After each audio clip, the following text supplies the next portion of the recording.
লালমনিরহাটের দহগ্রামে সীমান্ত আইন লঙ্ঘন করে শূন্য লাইন বরাবর বিএসএফ তার কাটার বেড়া নির্মাণের সময় বিজিবির বাধার মুখে উত্তেজনাকর পরিস্থিতির সৃষ্টি হয়।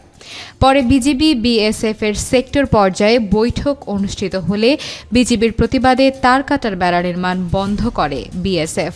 বর্তমানে ওই সীমান্তের অতিরিক্ত সৈন্য মোতায়েন করায় গোটা সীমান্ত জুড়ে চরম উত্তেজনা দেখা দিয়েছে।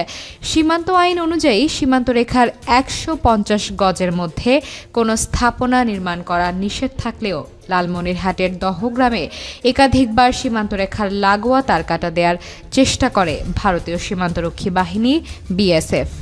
তারই ধারাবাহিকতায় গত শুক্রবার বিকেলে বিএসএফ বিপুল সংখ্যক শ্রমিক দিয়ে দহগ্রাম সীমান্তের ৮/৪১ নম্বর পিলার লাগোয়া ভারতের অভ্যন্তরে শূন্যরেখা বরাবর তার কাটার বেড়া স্থাপনের কাজ শুরু করে। খবর পেয়ে ৫১ বিজিবি ব্যাটালিয়নের পানবাড়ি বিজিবি ক্যাম্পের টহল প্রতিবাদ জানালে উত্তেজনার সৃষ্টি হয়। তবে বিজিবির বাধায় তার কাটা নির্মাণ বন্ধ করে বিএসএফ। পরে দুপুরে উভয় দেশের সেক্টর পর্যায়ের বিএসএফ বিজিবি বৈঠক হয়, সেখানেও বিজিবি প্রতিবাদ করে। বিজিবি জানায় ২০১০ সালে ৩ বিঘা করিডোর সংক্রান্ত একটি চুক্তির তথ্য উপস্থাপন করে সীমান্ত রেখা বরাবর তার কাটা দেওয়ার চেষ্টা করে বিএসএফ। সেক্টর পর্যায়ে বৈঠকে তার কাটা নির্মাণের বিষয়ে প্রতিবাদ জানানো হয়েছে। বর্তমানে ওই এলাকার পরিস্থিতি শান্ত রয়েছে, তবে স্থানীয় বাসিন্দাদের মাঝে উত্তেজনা বিরাজ করছে। অনেকে সীমান্ত ছেড়ে আত্মীয় স্বজনের বাড়িতে আশ্রয় নিয়েছেন বলে জানা গেছে।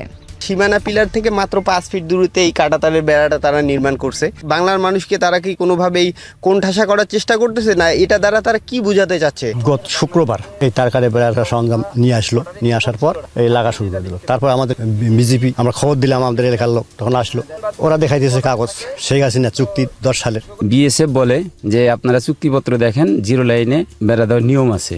বর্ডার এলাকায় এখানে উত্তপ্ত অবস্থা বিরাজ করতেছে। আপনারা এই বিষয়টা দহগ্রাম মুন্সিপাড়া এবং খিতির বাড়ির দুপাশের মানুষ বর্তমান আতঙ্কের মধ্যে অবস্থান করতেছে। এদিকে সীমান্ত রেখায় তার কাটা নির্মাণ বন্ধ করেছে বিএসএফ। পরবর্তী সিদ্ধান্ত বিজিবি বিএসএফ এর উচ্চ পর্যায়ের বৈঠক শেষে নেওয়া হবে বলে জানিয়েছেন ৫১ বিজিবি ব্যাটালিয়নের সহকারী পরিচালক। এটা ২০১০ সালের একটা চুক্তির প্রেক্ষিতে তারা এখানে এই শূন্য লাইন বরাবর তার কাটার বেড়া দেওয়ার যে সুযোগটা পেয়েছে। আমরা এখানে অবস্থান নেওয়ার পর থেকেই বিএসএফ তারা সরে যায় এখান থেকে। তো এখন পর্যন্ত এই এলাকার পরিস্থিতি সম্পূর্ণ স্বাভাবিক আছে। ঊর্ধ্বতন কর্তৃপক্ষের মাধ্যমে সমাধানের একটা চেষ্টা অব্যাহত আছে।